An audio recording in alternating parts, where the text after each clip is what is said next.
Sai Leela, Episode 34. Om Sai Ram. Experiences of Rumaliwala Baba. In Madhya Pradesh, there was a big town named Indore. There is a big temple of Raja Vikramaditya's deity goddess Harisiddhi.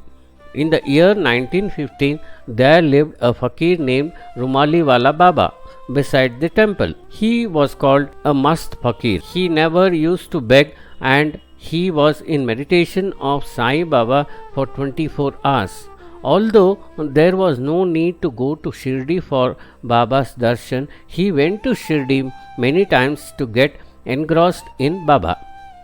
In the year 1915, in the month of May, on a Friday, he visited Shirdi for Sai Baba's darshan. While he was meditating in Dwaraka Mai, a photographer came and captured Baba's photo and ran away with the camera. Baba abused him a lot for his act. On the third day, that is a Sunday, the photograph came and gifted the photograph to Sai Baba in the presence of Rumaliwala Baba. At that time, Professor Ganpatrao Narke, son-in-law of Sri Bapu Sahab Bhuti, was seated in before Baba to talk about his job. Baba gave the photograph to him and said, "Take this. The person who has this photograph, his calamities would vanish. Beda par ho jayega." Rumaliwala Baba thought that how nice would be of Baba if he had given me such an incomparable photograph. After the people sang Madhyan Arti Sotras, Baba gave Udi to all and ordered everybody to go and have their lunch. Like a bird is not happy without wings, so is a snake without a pearl. An elephant is not happy without its trunk. So Rumaliwala Baba was unhappy without the photograph. He went to Bala Bahu's lodge to eat, but could not even eat a morsel. Somehow he finished off his lunch and got up and gave Bala Bahu 8 annas for the lunch. Then along with the money, the photograph also came out of his pocket. He became so happy and emotional that he started dancing and jumping. He said to everyone, "See, I got the Baba's divine photograph. See, I got Baba's divine photograph." Baba had said, "Whosoever preserves this photograph, his calamities will vanish."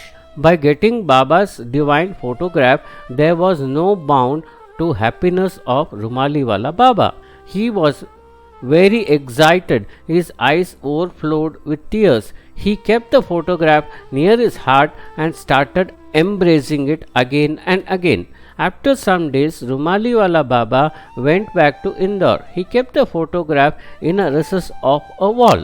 Some years later, a devotee named Sri Patakji started visiting Rumaliwala Baba. One day, he took the photograph in his hand. Seeing this, Rumaliwala Baba became very angry and said, "You have angered me by taking the photograph in your hands. Now don't keep it there. You take the photograph and keep it with you. Whosoever has the photograph, preserves it, worships it, lights lamp and incense sticks before it, their calamities will vanish." In this way, the divine photograph of Baba passed away from Rumaliwala Baba to Sri Patakji. There was a Sai Baba devotee named Gajanan Rao Krishna Rao Narke. People used to call him Bapu Sahab, and for offering service visited frequently Shirdi. He lived in Gandhinagar. After getting the divine photograph of Sai Baba, Sri Patakji joined the team of Bapu Sahab for visiting Shirdi. Seeing the utmost devotion to Sai Baba, Sri Patakji sent the divine photograph to Bapu Sahab through another devotee of Sai Baba named Upasani. He danced and jumped with joy after getting the photograph. He got the photograph framed and tied around his neck. Devotees of Indore built a temple for Sai Baba. The idol of Sai Baba was installed by Bapu Sahab. In the year 1987, on 10 and 11 October, in a huge hall of Shreyas School, Baroda, Akhil Bharata Sai Sammelan was held. Late Sri Mangal Jariwala, author of Sai Sarovar book, was honored. Indoors Bapu Sahib was also present on the occasion. He had the divine photograph of Sai Baba which he himself tied around his neck. Sai Baba then inspired Bapu Sahib to give the photograph to Sai Sarovar. The experiences of Tarkat family. An encounter with a ghost. Dear readers, I am fully aware that we are passing through the 21st century and it is difficult to have a belief on the existence of a ghost. I myself am an engineer and a firm believer in science and have been around the world. The experience is that of my father, and that too in a holy place like Shirdi Baba's Karma Bhumi, where Baba performed all godly deeds unbelievable to mankind.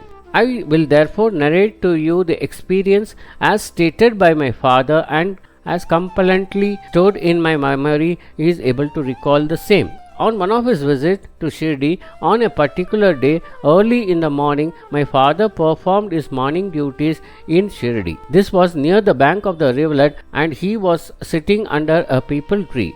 It was still dark, and there appeared in front of him a wild cock. It was giving its crowing call, but the sound of the crowing call was very funny, which my father had never heard before. The wild cock attracted the attention of my father towards him. My father started watching him, and suddenly the cock turned into a black colored snake. The snake rose and took an upright position over there and expanded its hood. My father was scared and started praying for Baba's help. After a while, the snake disappeared from there. My father was scared to death. He decided to hurriedly complete the morning duties and move away from that spot. As he was in the process, he heard someone saying, "Hey Manas, you are sitting in my way from where I pass daily. I order you to move away from my way." In no time, a small, dwarf like ugly looking person stood in front of him. My father told him that there is plenty of space around for him to go, and as such, after finishing his morning duties, he would anyway vacate the place. But the dwarf started growing taller and taller and said, "Have you not recognized me? I am Vetal, and this is my territory, and I once again order you to move away from here." Though my father was scared, but for him only Baba could order him in Shirdi, as he renounced him to be the master of the place and nobody else. My father then lifted handful of mud and taking Baba's name threw it on that tall standing Vetal and prayed to Baba to come to his rescue. He saw a big line of smoke in place of that Vetal which disappeared in the thin air. My father literally ran away from that place. After taking his bath and breakfast, he went to Dwarakamayi.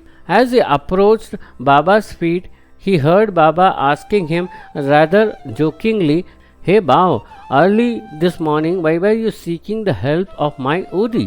My father fell at his feet and told him what all happened. In that process, he told Baba that as he was not having his Udi with him, he picked up the mud of Shirdi, Baba's Karma Bhumi, and treated it like Udi and threw it at the Vetal. On hearing that, Baba said, "Bhau, you did a good job today. You have given mukti, salvation to the Vetal." My father told Baba that he acted upon all the instructions coming to him from his Lord, that is Baba, because at that scary moment he had lost his thinking power. He profusely thanked Baba. With Baba's permission, then he asked whether the ghost or witches, etc., are true things in this world. Baba replied saying, "Bao, this is also the creation of the Lord, but remember, the Savior is always stronger than the destroyer is. While I am sitting in the sacred Dwarakamayi, no one can inflict any harm to you. Be fearless in Shirdi." Dear Sai devotees, believe me, while narrating this to you all, I get vibrations all over my body. My humble request to you all is, please believe this. In any case, it was not an imagination of my father. because why should he do so? I am sure my father must have been getting queries in his inquisitive mind and Baba would resolve them in his own ways. This must have happened to many of his devotees at that time. Here we come to end of Sai Leela episode 34. Om Sai Ram.